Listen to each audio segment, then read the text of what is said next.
নূর দেশে রে বিয়ার বাদওয়ালা বাজে রে। ওই যে কালো শার্ট পরা চোরের মতো দেখতে ছেলেটা, ও হচ্ছে আমার ভাই আর শালাবাবু। কার কাছে গিয়ে চান? টাকা চান? আর দুলাভাইকে গোসল করাচ্ছি, তুমি টাকা দিবে না? তুমি শালা বাবু, তোমার কাছে টাকা চাইবো, তুমি টাকা দাও। এইটা রাখেন। 20 টাকা?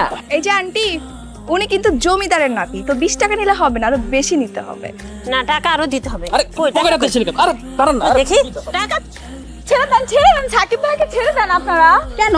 হ্যাঁ আমাকে ছেড়ে দিতে বলছে, ঠিক আছে, কারণ আমার কাছে কোনো টাকা নাই, তো এই কারণে ছেড়ে দিতে বলছে। ওর কাছে টাকা আছে, ও হচ্ছে আপনাদের বড় সাহেবের মেয়ে, ওর কাছে অনেক টাকা আছে, ব্যাংকে টাকা লুকিয়ে রাখছে। ধরেন ওরে ধরেন। হ্যাঁ হ্যাঁ হ্যাঁ হ্যাঁ, তাহলে তো তুমি টাকা দিবা।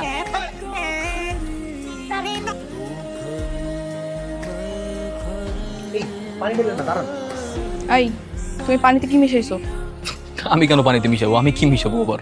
তুমি কিছু মিশাও না।